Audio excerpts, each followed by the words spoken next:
Hey y'all, you're listening to Two Wives and a Spark.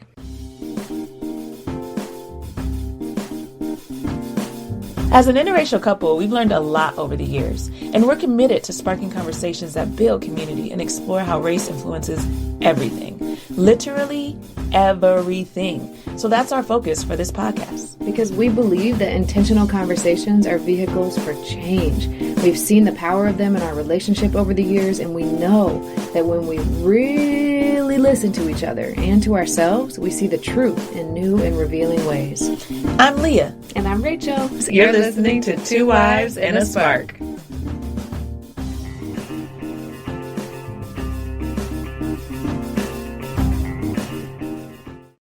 Hey y'all, in this week's episode, we are talking about seeing race. To see race for what it is going to require some discipline and diligence, knowing that it is everywhere. It requires us to be aware of how it is deeply rooted in our societies, our systems, our institutions. And so for this week, we're going to start off with a very strong and powerful quote by Audre Lorde, bring some wisdom into the room with us before we jump into the meat of this topic. And we are going to jump straight into the deep end of this topic, right? Because this is the water that we continue to swim in every day in terms of systemic racism and white supremacy culture, which I know we're hearing more and more about in today's society. So let's first go to the ancestors. Let's pull up some words of wisdom before we jump into the topic. Here we go. These are the words of Audre Lorde. For the master's tools would never dismantle the master's house.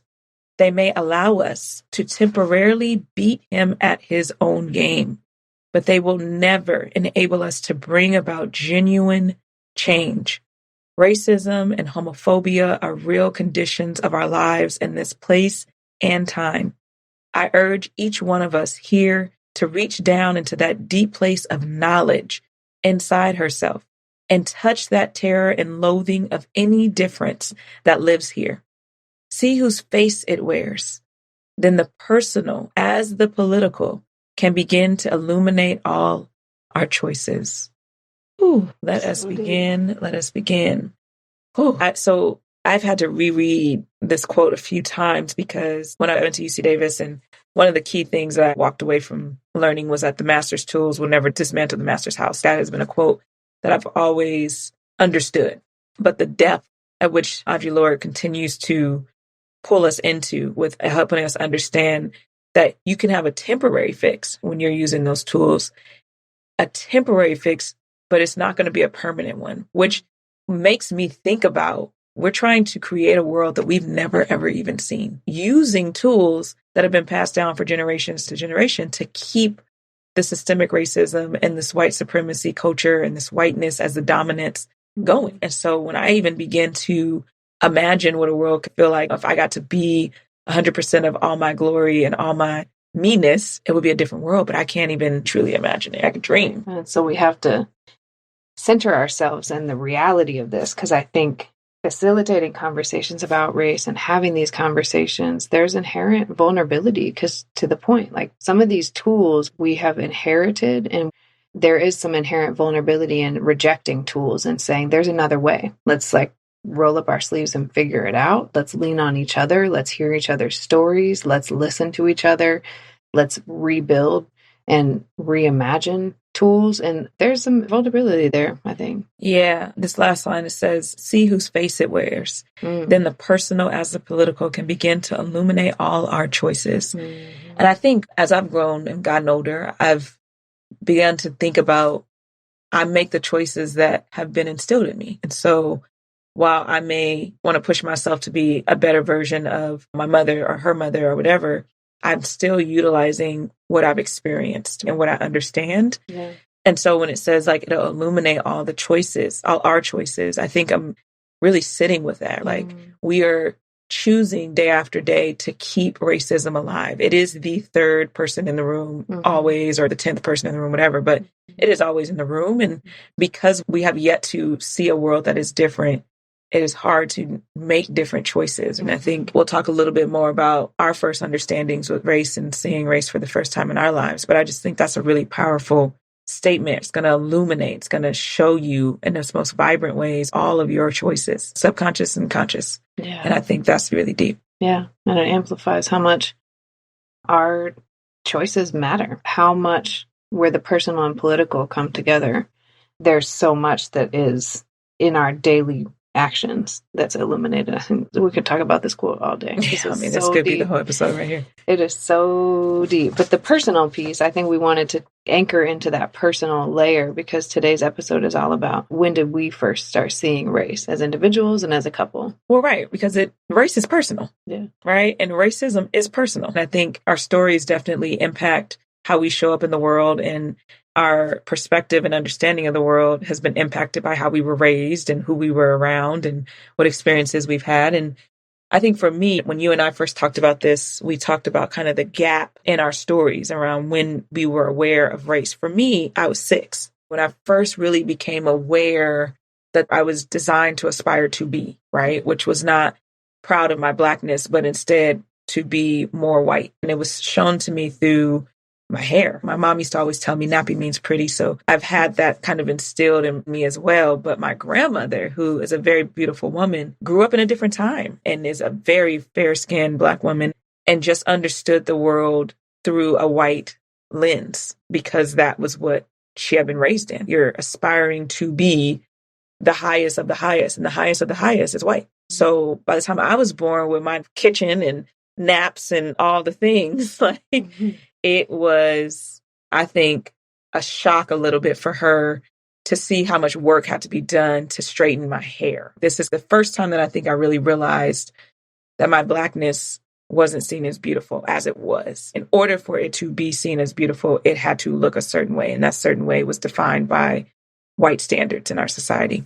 I was 6. Whether you're fully aware of it or not, whether you fully understand the power of the harm that is caused by, for those of you listening, if you've ever had to sit in the kitchen chair and get your hair straightened, it hurts, right? With that press and come on the heat, on the fire. And it's not a fun and memorable experience for me.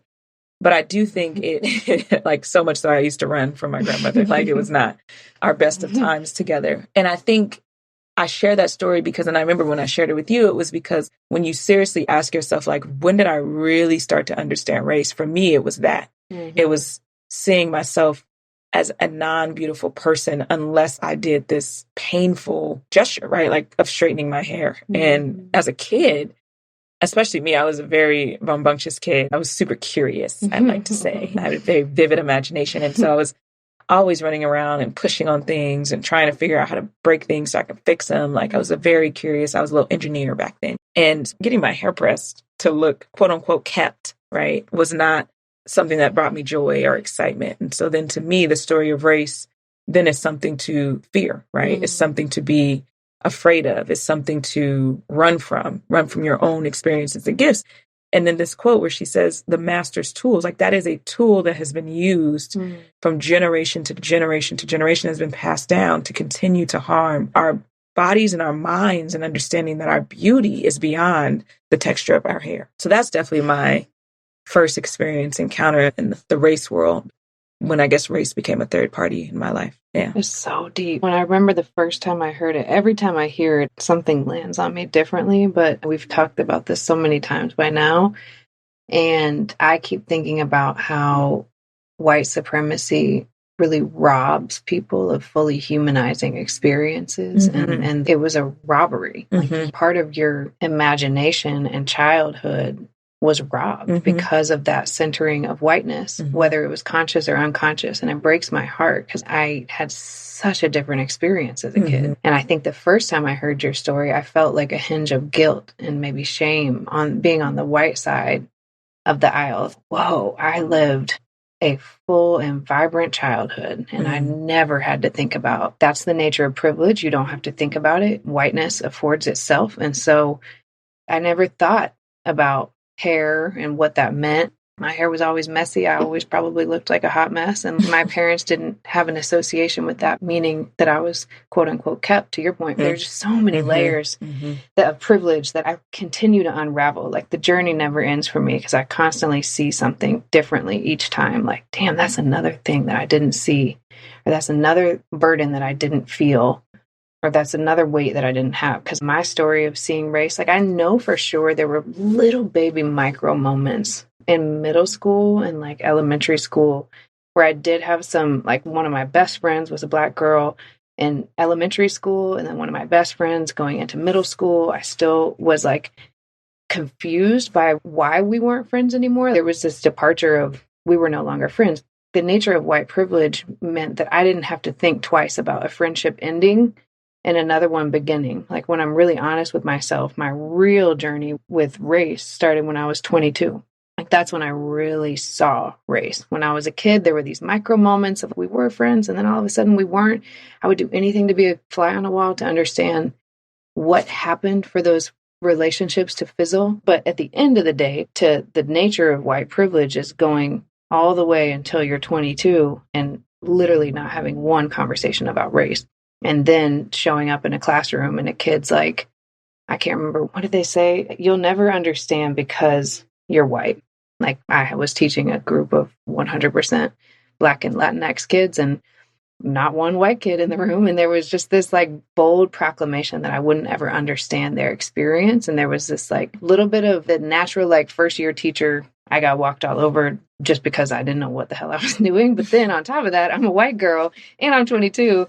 And I remember that was the first time I was confronted with whiteness. That was the first time I had ever been told anything about my race or that race was a party in the room. And so I just think a lot about how that first year, and from there, it just really catalyzed a series of conversations about race. But the nature of privilege, it just continues to strike me that I went 22 years and you had 6 without seeing race. And Right. that is so complex and it's so deeply, I don't know, I want to say problematic. It's so part of why we're here as a nation, I think. Yeah. You think about, as I was listening to you say, okay, 22, by the time I was 22, the amount of things I was already carrying, because it's not, oh, you have this interaction, you realize it, and then life moves without it. It then becomes a part of what you then carry moving on.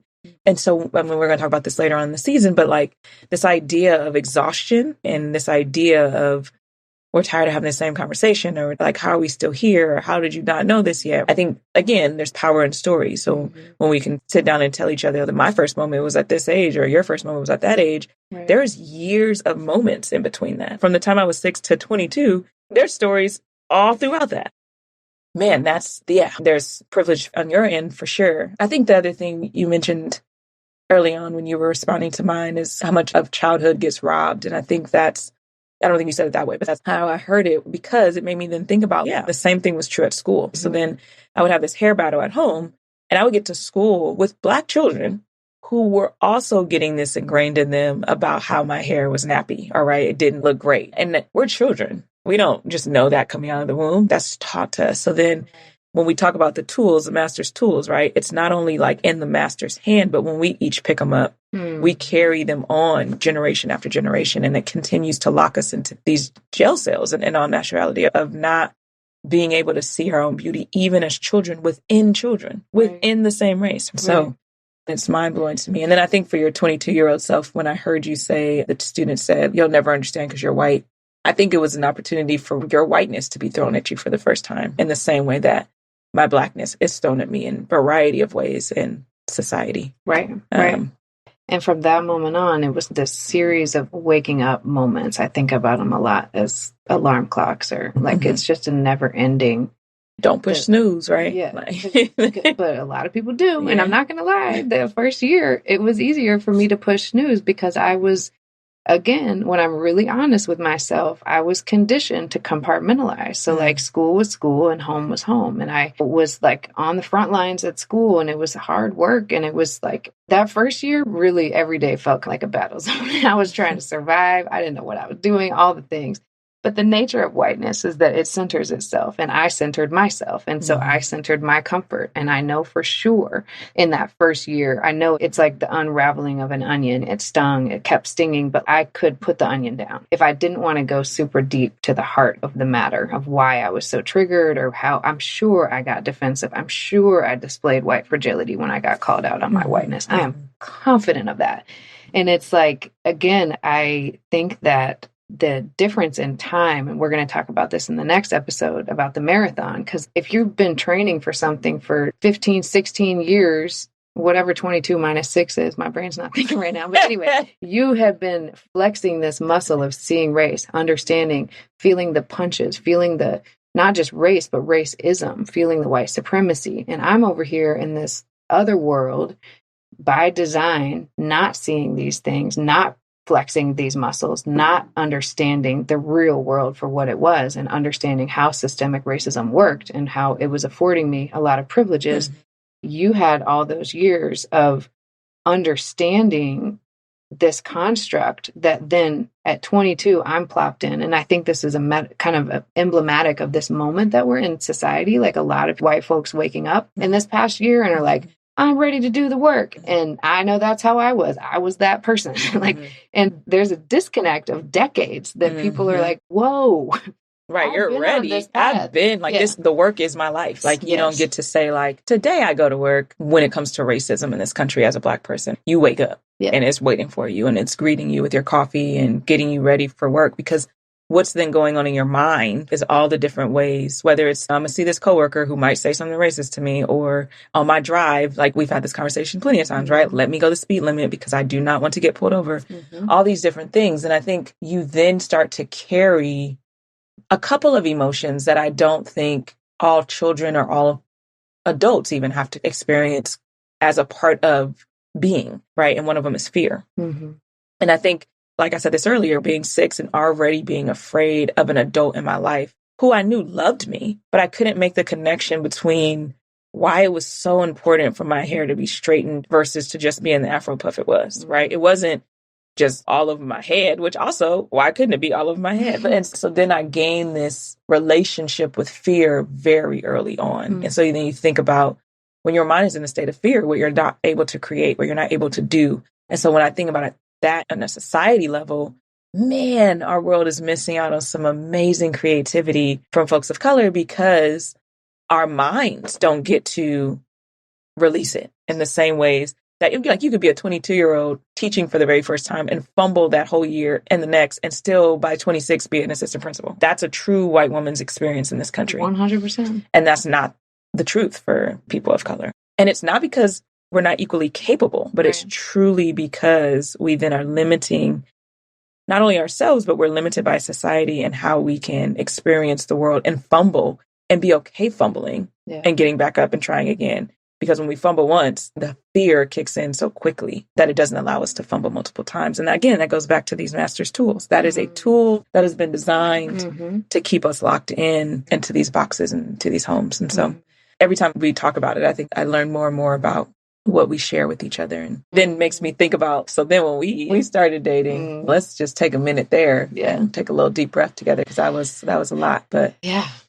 It is. This is a lot, and it brings up a lot of emotion. And I think we can feel all of the feelings in different ways or differently. And we also, I think, normalize that in our relationship and like with the people we're in. Like there's not one right way to process this or to unpack it. But I think when it comes to seeing race as a couple, then it really got real. Well, yeah. One of the last things you said about your experience as a 22-year-old is you were sure you showed signs of white fragility, or sure you centered yourself in a lot of the moments that then came after that. And I think that continues to be true for folks, especially when they don't step out of their zone of comfort, right?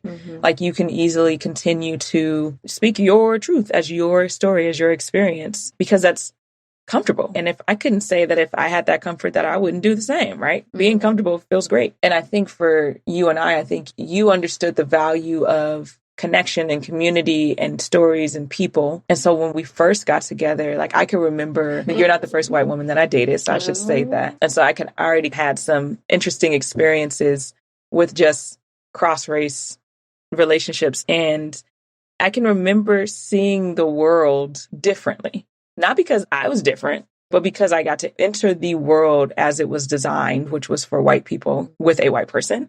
And so then I got to see it differently. I got to see things that I hadn't seen before, or places and spaces that I hadn't seen before that I wouldn't necessarily go to. And I think that kind of opened the conversation in our relationship, because I think the same thing is true for you. Yeah. There were so many ways that being in it, this was my first interracial relationship. So I was taking in I think the first layer, like when I'm really honest with myself, I think the first pitfall that I fell in or trap that I fell in was like, I really think at the beginning, even though professionally we talked about race and equity all the time, like in our personal life, I think I did not see race. I think I intentionally didn't talk about race. I think I was like, this is just a personality thing. Like, you don't go to the speed limit and I do, and or whatever, vice versa. It's that thing that I think a lot of white people do in the first, it's like the stages of grief or something. You're going through the denial of, no, there's no way this could be, this is just, we're in a relationship. So we were navigating the normal like jitters of dating and like first dates and flutters. And I hadn't understood that if you're in an interracial relationship, race is literally the third party. And it just took me a minute to catch up to that. I was very naive, I would say. Yeah.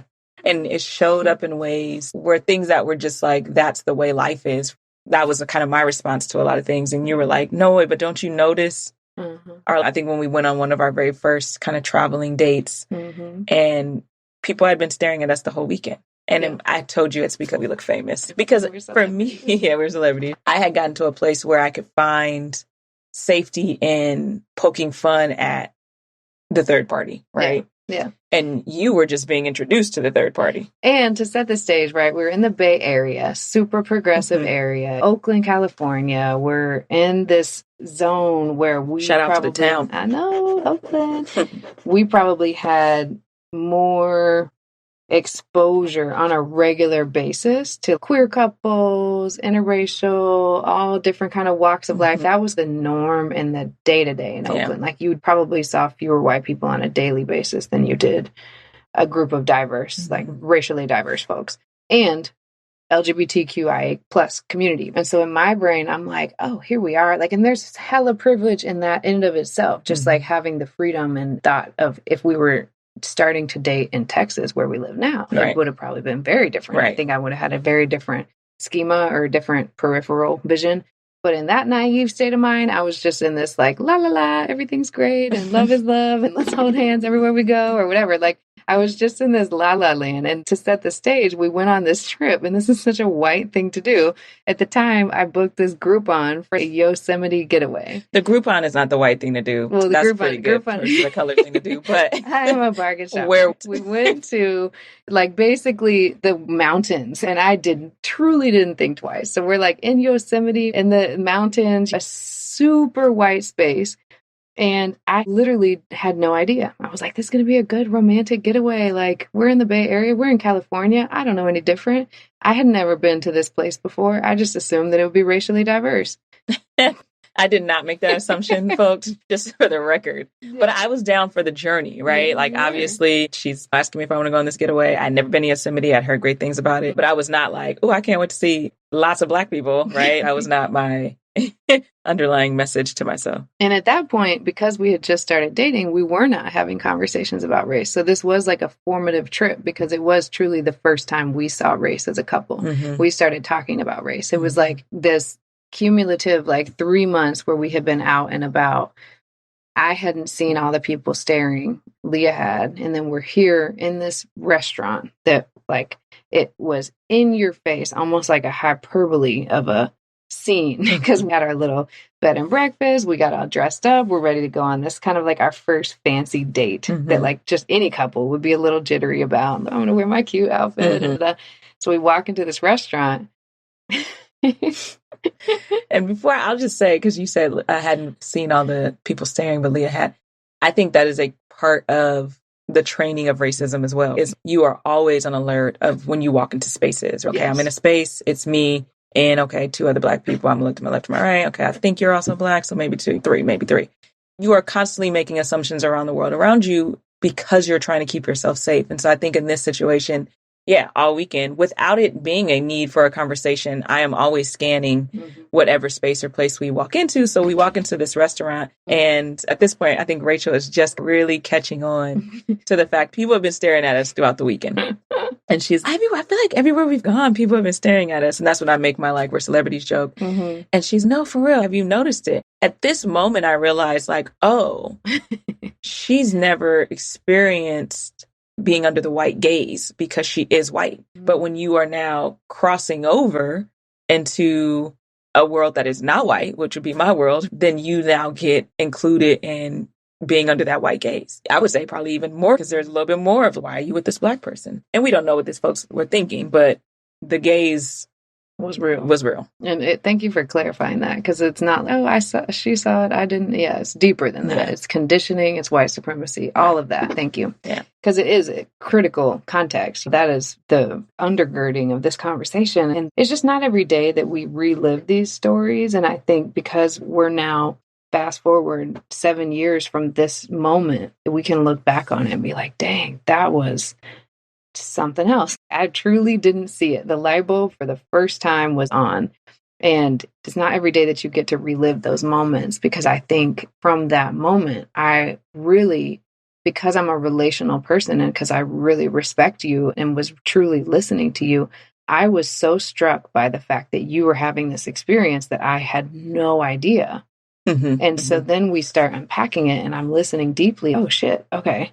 This is going to be like a thing. This is something I need to be mindful about. This is the nature of white privilege. So I'm like probably unpacking and feeling guilty. And maybe I'm sure there was white fragility in there too, while I'm like, really, could it be true? Are they really? I'm certain that I was not my best self in that moment, because I was struggling to believe that the world could be that. In California in 2014, I was like, so. And I would just name it, right? Yeah. That is whiteness stretching, right? 100%. Whiteness is having a good old yawn and stretch and flexing its body, because whiteness questions anything that comes from someone who's not white. Like that is not the experience. So are you sure that people are looking at you for that reason? Are you sure like that is whiteness getting ready to go for a stroll? And so I think just to name that, like that is ingrained in every single one of us in this society, because we all have grown up with whiteness at the center, where we question our own experiences as people of color. Am I sure? Like maybe I'm just overthinking it. And again, that goes back to, that is a tool that is being used to keep us in this society wrapped up with whiteness at the center. And as 2014, the discourse was so different back then. There was no book on white fragility. There was maybe one article that I found that Robin DiAngelo had an article at the time, but it just wasn't as commonplace for me to find resources, which was not to say they weren't there, to be clear. Like I had a lot of work to do. There have always been scholars and people doing work and putting content out there. It was not as readily accessible. It was not a social, cultural normed conversation at the time. So I'm over here flexing and trying to figure out, what is this muscle that I don't have? Who else is on this journey? How do I do better and be a better listener and unpack and not push back on something that I'm hearing that's different from my experience? Like, how do I do all of that when there aren't a lot of examples? Like I had no examples of a white woman who did what I was trying to do and had a way of being in a way that I was trying to be. Like that, you can, of course, as you said, read resources and things, but like, because you do, when you first start waking up and you're not pushing snooze anymore, you are ready to ask 1,001 questions. And I think this is where people in society are like, Google it. That's what Google's for. There are way more resources available now in terms of when you Google things than it was back then. I do think, though, it is nice, because we're human, right, to want to be able to have people to go to share your experience with, for two reasons. I think one, because we as human beings like to hear ourselves process out loud. I think that helps us understand what we're even saying, which is why I think podcasts are such a hit. And then two, I do think people want feedback and they want it when they feel ready for it the most. And so I think those two things were true for your story. And so I think for our relationship, the light bulb, I think, really shifted.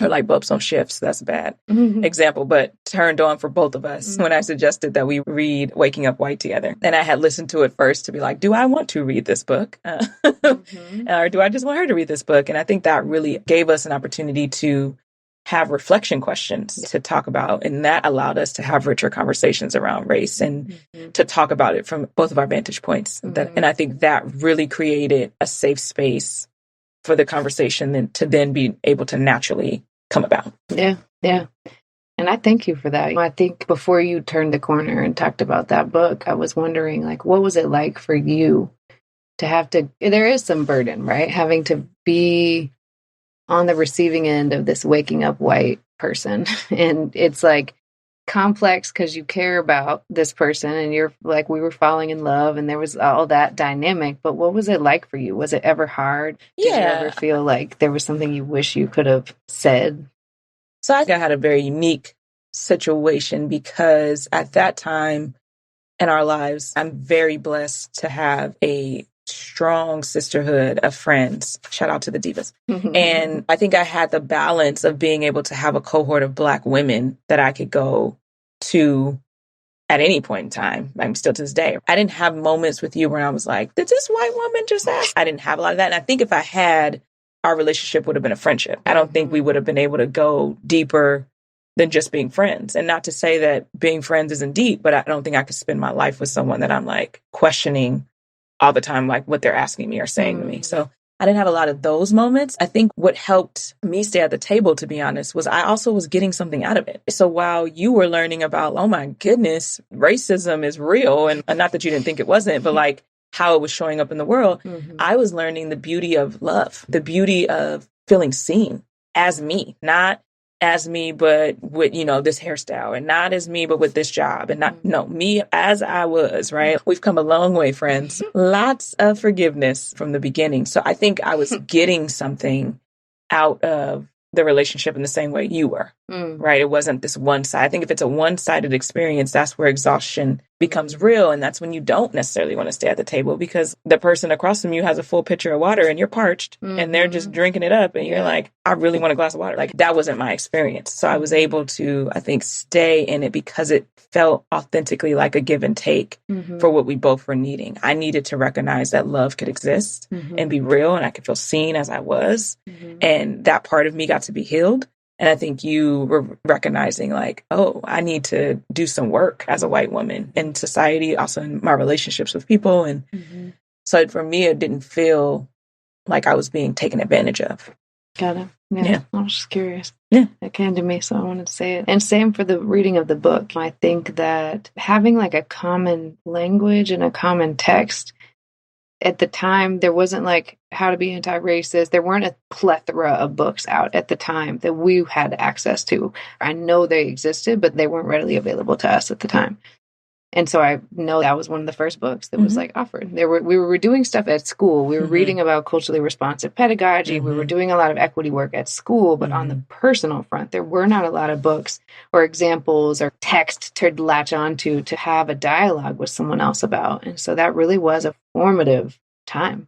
Yeah, I would say there weren't a lot of texts to have a dialogue about in a relationship where there's love and intimacy. I don't think we had a lot to turn to as a Black woman and a white woman to be able to read and be like, who else has had this type of experience? What are y'all talking about? How did you get there? Which we didn't say this early on, but I think was also where this podcast came about. When we're doing our own research around like where we're at in our life as a couple, we're often turning to Google and turning to podcasts to be like, what are other people in relationships like ours talking about? And oftentimes it's not easy to find resources for us as a, lesbian interracial couple. Right. So I think that was a key thing in our growth was like we were either reading a book by a white woman or reading a book by a Black woman or whomever, and then having a conversation. But it took a lot of us being reflective and us being willing. But again, the space was safe to be able to come to the table and ask the same questions of each other and hear each other's different responses. Yeah. Whew. Yeah. Y'all done had us go down memory lane. So that's when we first started to see race as individuals and as a couple. And I think the journey just keeps going. I think it's never ending in terms of constantly, for me at least, opening my eyes to and seeing more and more layers and colors and textures and dimensions of how race informs our every move and our everything. Yeah. And obviously, like Rachel said, we're 8 years into this relationship at this point. So there have been many more moments. We've had many more conversations, and we'll continue to bring those up throughout the podcast and continue to share. As always, though, we would love to hear from you and any questions that you have. We also do want to hear from when you first remember understanding and seeing race in your own personal life. And we highly recommend that you have these conversations with whoever your plus one is as you're listening to the show. Yeah. And what questions come up for you as you're listening? What stories do you connect with, or layers of this do you not connect with, or curious about, or want to talk more about? Because there's so many layers, and every episode's going to feel like the tip of the iceberg in a lot of ways. But the whole goal is to spark the conversation and to see what it connects for other folks. And like we said last time, we're going to talk more next week about the marathon and how this is such a journey. And we just shared the start of our journey. And so we're going to talk more about what the different layers of the journey have entailed for us, what these past 7 years and going on 8 years have really involved. We look forward to next week, y'all. And we'll bring you another powerful, juicy quote, because words have power, and there have been many words written before us from the ancestors. It's our way of bringing them into the space. But until next week. Thank you for joining us, and we're sending you love and light. Take care. Thanks for joining us today, y'all. We'd love to stay connected on Instagram and Facebook, so you can find us at 2 Wives and a Spark, all spelled out. If you enjoyed today's episode, share it with a friend so we can keep the sparks of connection going. If you want access to our episodes as soon as they drop, click that subscribe button. Every rating and review helps others find us, so thank you in advance for letting us know what you think. And special shout out to Journey Girl Magic Productions. I'm Leah. And I'm Rachel. Thank you for listening to 2 Wives and a Spark.